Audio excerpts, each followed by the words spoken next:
Olá, eu sou Henrique de Oliveira, acadêmico do terceiro ano do curso de enfermagem da Universidade Paranaense no campus de Francisco Beltrão, e juntamente com a Adria Karina Antunes Leon e com a Vanessa do Amaral de Lara, fizemos um relato de caso acerca de um paciente com leishmaniose visceral. A leishmaniose visceral, então, ela é uma zoonose que ela ocorre devido à inoculação do protozoário Leishmania chagas por meio da picada do mosquito fêmea da espécie Lutzomia longipalpizea. O quadro clínico da doença, então, ele caracteriza-se por febre de longa duração, baço e fígado aumentado, fraqueza e redução da força motora. Ela é considerada endêmica, então, em 76 países, sendo que 12 desses pertencem à América Latina e 90% dos casos são notificados aqui no Brasil. No ano de 2022, então, houveram 1.684 notificações dessa doença aqui no Brasil, sendo que 6 foram aqui na região sul e apenas um caso foi no Paraná. Diante do exposto, então, esse trabalho ele tem como objetivo apresentar um estudo de um caso clínico que foi desenvolvido ao longo da atividade da disciplina da nossa graduação de Práticas do Cuidar 2, que foi realizado em um hospital público do Paraná e objetivou relatar e aplicar a sistematização da assistência de enfermagem ao paciente portador de leishmaniose visceral. Então, o nosso paciente ele tinha 30 anos, é tabagista e ex-etilista, e por conta do serviço dele, ele precisa fazer viagens pelo sudoeste paranaense. Mas ele precisou fazer uma viagem a um município de Santa Catarina, e 30 dias após, ele começou a apresentar febre prolongada que era acompanhada de algia. Por conta disso, então, ele realizou a automedicação, né? Ele utilizava dipirona. A partir disso, então, ele procurou auxílio na unidade de pronto atendimento, no UPA, onde eles sinalizaram, então, suspeita de que fosse dengue.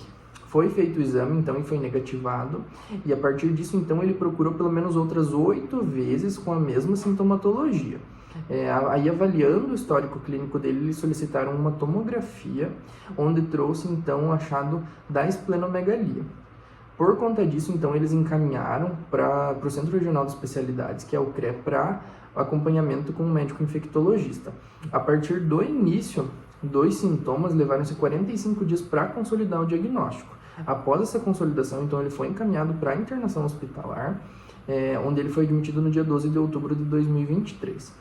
Então, norteado pela teoria das necessidades humanas básicas, a gente conseguiu elencar os diagnósticos de enfermagem, que foram a capacidade para executar a higiene prejudicada, evidenciado pela necessidade de encaminhar o paciente ao banho, a dor aguda relacionada ao agente biológico lesivo, evidenciado pela algia, que foi referida em um período de 60 dias, o risco de sangramento relacionado à esplenomegalia e a fadiga relacionada à doença, evidenciado pelo desconforto e pela profissão desgastante.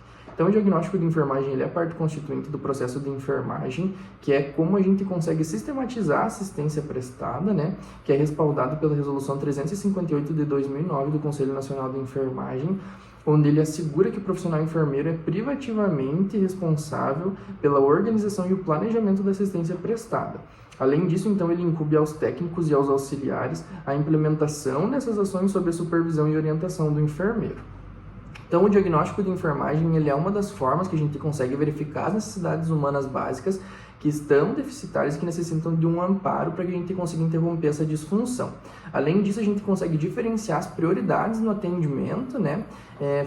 Sendo que desta forma a gente consegue tornar mais palpável a identificação das ações que a gente precisa tomar e corrobora então para uma assistência mais efetiva e eficaz. Então a enfermagem ela baseia as suas ações em métodos científicos associados a um raciocínio lógico, né? A importância da utilização do processo de enfermagem é para assegurar aos pacientes a normatização das condutas e a sequenciação, visto que ele dispõe de etapas.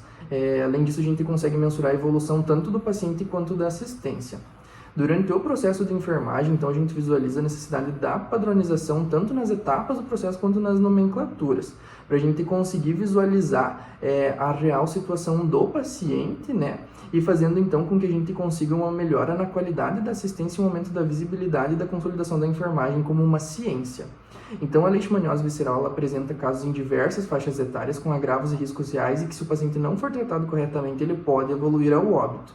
A utilização da SAI, então, padroniza os cuidados da enfermagem e busca expor, então, os focos que necessitam de maior ação e de maior intervenções, prevenindo, então, ou extinguindo possíveis agravos, além de melhorar a qualidade da assistência prestada.